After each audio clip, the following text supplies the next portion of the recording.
Hey Jesse, wanted to show Noah the proper stance and some fundamentals on how to throw and catch a lacrosse ball. And these are some tips that will build a really good foundation for him as he gets better if he decides to take on the sport later. Which is awesome if he's playing soccer because they're two different seasons. So it all starts with a really good stance. So whenever you're playing, and by the way, a good way to practice, just like you do tennis against a wall, is what we call wall ball. So you want to find a brick wall that's got a flat surface, ideally, and then just play against that wall. And it's a great way to kind of build your foundation. And the first thing that most people don't consider is they want to worry about what's happening with their arms. Really, you got to start with your stance. So he wants to be in a good, what we call a triple threat position, which is an athletic stance. Just like when you throw a football, you're kind of coming from your ear going forward, right? But if you're throwing something ahead of you, then you want to lead with your shoulder. So if I'm right now I'm throwing left-handed, so I'm leading with my right shoulder, and my belly button is facing perpendicular to my target. It's not until I actually turn and throw that my chest and my belly button is forward. So you'll see a lot of times they throw against the wall like this, flat-footed, and this doesn't serve anybody, and actually it's a bad habit, and you'll see a lot of lacrosse players do that when they wall ball. But you actually want to be in an athletic stance. This is the box area, they call that, where you want the head of your stick all the time, because when you're playing in a game, your stick's always in the box area, and you also want to be able to throw and catch and start dodging from this position or passing from this position. So it just eliminates more movement. And we got a little audience over here.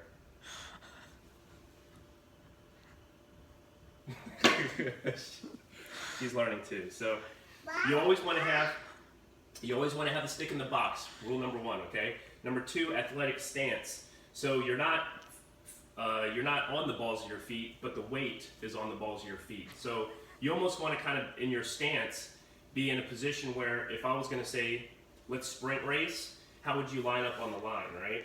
And you would feel your weight on the balls of your feet. You'd be in an athletic stance. And with the lacrosse stick, you want the stick in the box area. That's right here if you're left-handed. It's right here if you're right-handed.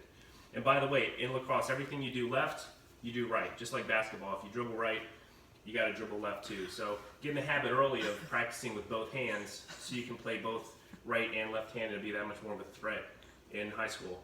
So starting out again, athletic stance, we're leading with our shoulder, not face forward and flat. And then when we throw, we're going to throw from behind our heads, and what we call it the 3 Ps, right? We're pointing just like a rifle. You're looking down the scope of your shaft, and where your shaft is pointing is where you're going to be throwing to, right? So you point where you want the ball to go, and then you're basically, the stick's almost on your shoulder.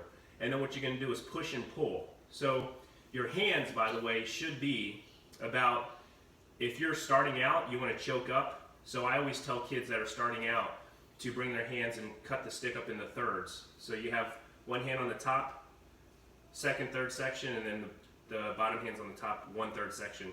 That way, you're closer to the head of the stick, it's easier to catch and throw. So hands are breaking the shaft up into thirds, shoulders forward, you're in an athletic stance, almost like you're getting ready to sprint off the line, and your stick's always in the box. You're going to point first, then you're going to pull with the bottom hand and push with the top hand. So you want to imagine that to get a good trajectory on this ball, you want to put a pin, almost like a fulcrum right here in between your two hands.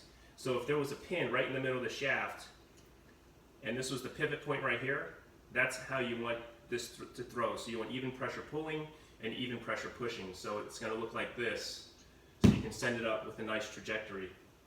You'll see a lot of kids starting out, they'll try to push the stick. They'll push it like this, which isn't efficient, right? And it's hard to aim. So you want a nice low trajectory, push, point, push and pull, just like that. And then the other thing is when you catch it with your top hand as close to the neck as possible, because you don't have to judge the distance. It's almost like catching with your hand, right? So you throw with your hand down, you catch with your hand up top. All right, and then when you catch, I always say you catch it like an egg.